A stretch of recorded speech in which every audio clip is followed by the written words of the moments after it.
Hello guys, ഞാൻ ഇപ്പോൾ പറയാൻ പോകുന്ന വിഷയം നമ്മുടെ മനുഷ്യ ശരീരത്തിലുണ്ടാകുന്ന ചൊറിച്ചിൽ, ചുണങ്ങ് എന്നിവയ്ക്ക് വളരെ ഫലപ്രദമായ ഒരു ഔഷധ കൂട്ടാണ് ഞാൻ ഇവിടെ പറയാൻ പോകുന്നത്. നമ്മുടെ ആര്യവേപ്പ് ലോകത്തിൽ തന്നെ ഏറ്റവും നമ്പർ 1 ആയ ഒരു മരുന്നാണ് ഈ ആര്യവേപ്പ്. കറിവേപ്പല്ല, ആര്യവേപ്പ്. കറിവേപ്പും ആര്യവേപ്പും രണ്ടാണ്. കറിവേപ്പ് ഇല ചെറുതാണ്, ആര്യവേപ്പ് ഇല വലുതാണ്. ആര്യവേപ്പിൻ്റെ ഇല വളരെ കയ്പ്പാണ്. ഈ ആര്യവേപ്പ് ഒരു വീട്ടിൽ ഉണ്ടാവൽ വളരെ നിർബന്ധമാണ്. ആര്യവേപ്പുള്ള സ്ഥലത്ത് അവിടെ നല്ല ഓക്സിജൻ സൂക്ഷിക്കുക, അതാണ് ഇതിൻ്റെ പ്രത്യേകത. ഈ ആര്യവേപ്പും അതുപോലെ തന്നെ ഈ മഞ്ഞളും, ഈ രണ്ടും സമം ചേർത്ത് ഒരു കഷ്ണം മഞ്ഞൾക്ക് ഒരു 4 ഇതൾ ആര്യവേപ്പ്, ഇതാണ് ആര്യവേപ്പിൻ്റെ കൊമ്പ്.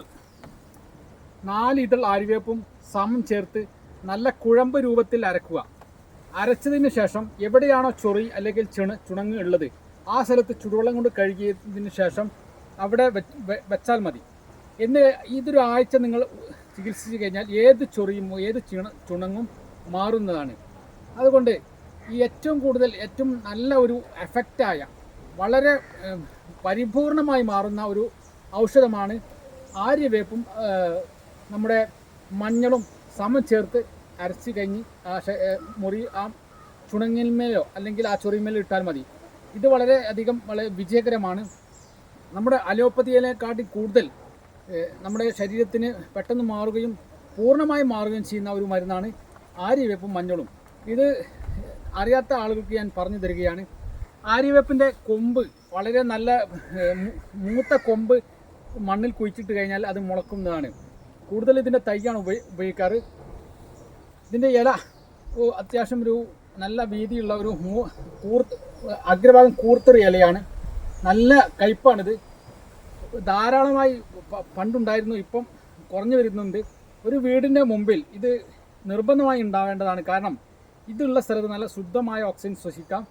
വളരെ ഒരു നല്ല ലോകത്തിൽ തന്നെ ഏറ്റവും വലിയ ഏറ്റവും മുൻപന്തിയിൽ നിൽക്കുന്ന ഈ നമ്മുടെ കീടങ്ങളെയും അതുപോലെ തന്നെ ബാക്ടീരിയയും ഫംഗസുകളെയും നശിപ്പിക്കാൻ പറ്റുന്ന ഒരു ദിവ്യ ഔഷധമാണ്, ഒരു ചെടിയാണ്. വലിയ മരമാവത് ഏറ്റവും നല്ല വളരെ പൊക്കത്തിൽ പോകും. ഇത് അമേരിക്കക്കാർ അവരുടെ വീട്ടിൽ അല്ലെങ്കിൽ റോഡ് സൈഡിൽ ഇത് നിർബന്ധമായി കുഴിച്ചിടുന്നുണ്ട്. കാരണം അത്രക്കും ഗുണമുള്ളൊരു ഔഷധമാണ് ഈ ആര്യവേപ്പ്. കറിവേപ്പല്ല, ആര്യവേപ്പ് വളരെ നല്ല ഒരു എഫക്റ്റായ മരുന്നാണ്. ഇത് ഉണക്കിയും സൂക്ഷിക്കാം. ഏറ്റവും നല്ലത് പച്ചയായിട്ടാണ് ഏറ്റവും നല്ലത്. അതുകൊണ്ട് ഈ മഞ്ഞളിൻ്റെ ഏറ്റവും മൂത്ത കഷ്ണം അത് ഈ വിളവായ ഈ മഞ്ഞൾ മൂപ്പായി പാകമായി എപ്പോഴാണിത് പാകമാവുക? ഈ മഞ്ഞൾ പുതുക്കിന് ഇട്ടതിന് ശേഷം, ജൂൺ മാസത്തിൽ കുഴിച്ചിട്ടതിന് ശേഷം വേനൽ സ്റ്റാർട്ടിങ്ങിലാണ് ഇത് വിളവ് പാകമാവുക. ആ പാകമായ മഞ്ഞളും ആര്യവേപ്പും സമം ചേർക്കുക. നമ്മുടെ അമ്മിമേലിട്ട് അരച്ചു കഴിഞ്ഞാൽ അത് വളരെ അധികം എഫക്റ്റാവും. എങ്ങനെ കൂട്ടിയാലും കുഴപ്പമില്ല. അതുകൊണ്ട് ഏത് ചൊറിക്കും ചുണങ്ങും മാറാത്ത ഏത് ചൊറിയും മാറുന്നതാണ്. അത്രക്കും വലിയ ഇമ്പോർട്ടൻ്റ് ആയ ഒരു മരുന്നാണ് ആര്യവേപ്പ്. നിങ്ങൾ വീട്ടിലില്ലെങ്കിൽ എന്തായാലും ഒരു തൈ നട്ടുപിടിപ്പിക്കണം. അതുകൊണ്ട് എൻ്റെ ഈ വീഡിയോ കണ്ട എല്ലാവർക്കും നന്ദി രേഖപ്പെടുത്തുന്നു. നന്ദി, നമസ്കാരം.